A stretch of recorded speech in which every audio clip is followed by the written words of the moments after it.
everybody, your old buddy Michael Reno back with you once again, and once again thanks for tuning in. I'm going to talk about the South a little bit today. The South, the deep South, not where I'm from here in the southern Appalachian Mountains, but Mississippi. A few years ago, Joan and I were driving across, going out to Arkansas, and we'd been down in Georgia, and we were headed across Mississippi and headed over to Arkansas and Missouri, and we just saw acres and acres and acres of cotton. And Joan was born in Germany. Her dad's from Brooklyn, New York, and her mom's from out near Raleigh in North Carolina. Not exactly cotton country. I wasn't born in cotton country either, obviously.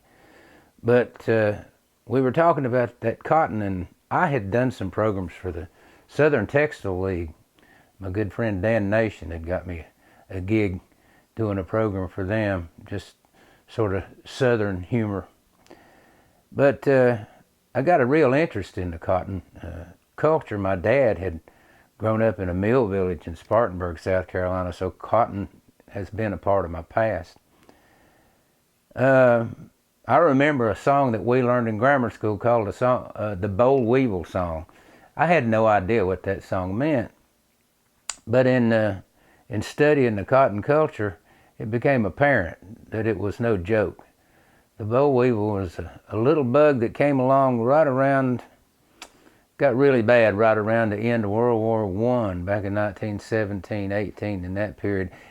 And the part of the cotton plant, and you probably know this, where the cotton fiber grows is called the boll. Well, that starts out as this green bulb looking thing, and then as it ripens, it splits open, and you've seen it. That's where they pick the cotton fiber out of the plant. Well, the boll weevil would get into that boll before it split open and just ruin the cotton. And again, it just about decimated the American cotton industry, which was the basic agriculture of the South forever. Well, farmers, went broke, crops failed, sharecroppers starved to death, small farmers lost their land, sold their farms, big farmers went under. Well, they finally figured out how to take care of that little bug, and the cotton industry came back strong. American cotton is still the best cotton in the world. It's just the right climate for it here. Well, it came back strong, and then about 1929, the Roaring Twenties ended with, the Great Depression hit in 1929. And when it did, guess what? People started buying fewer and fewer dry goods, fewer and fewer cotton items, clothing and such. And so the Memphis Cotton Exchange in 1929, cotton was selling for 22.5 cents a pound. By 1932, demand had dropped so much that cotton was now selling for around a nickel a pound. So all those people were growing great cotton and couldn't give it away. And that's what this little song here is about.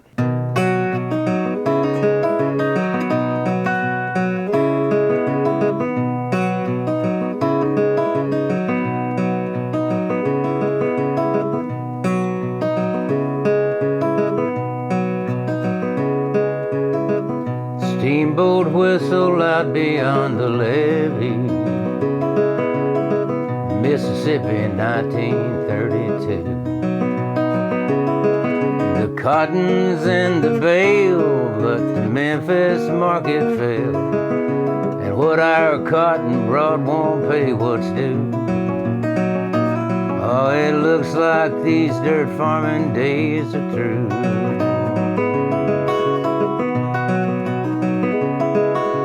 We could sell a mule and buy tickets on a Greyhound to Chicago, me and you. They say they're needing men to clean the stockyard pens. It ain't the kind of work that I would choose, but it looks like these dirt farming days are through. Honey, you can kick and scream, oh, but it won't change a thing. I even read it in the Daily News. Oh, it looks like these dirt farming days are through.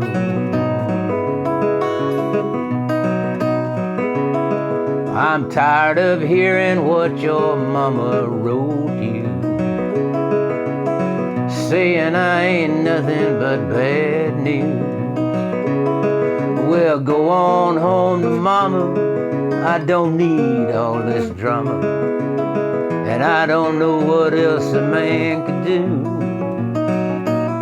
Oh, it looks like these dirt farming days are through.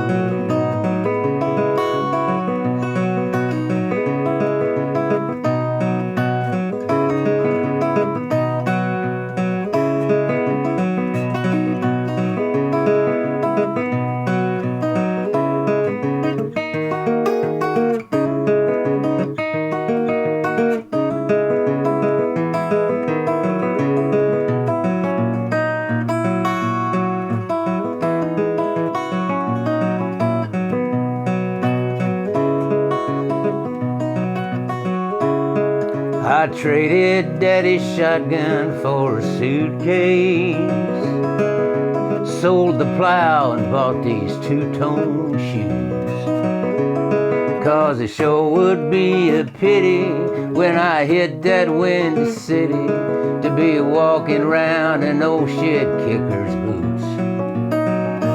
Oh, it looks like these dirt farming days are through.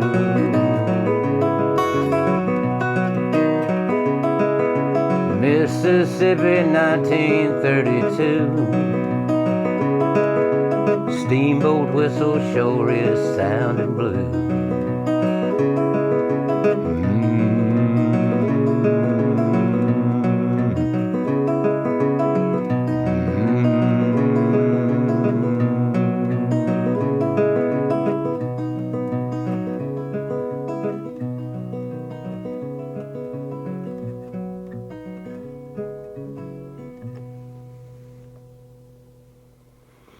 Well, there you have it. Hard times in 1932 Mississippi. Your old buddy Michael Reno saying thanks for tuning in as always, and we'll see you out there just as soon as we can. And don't forget to hit the subscribe button down there. We sure would appreciate it. Y'all be safe.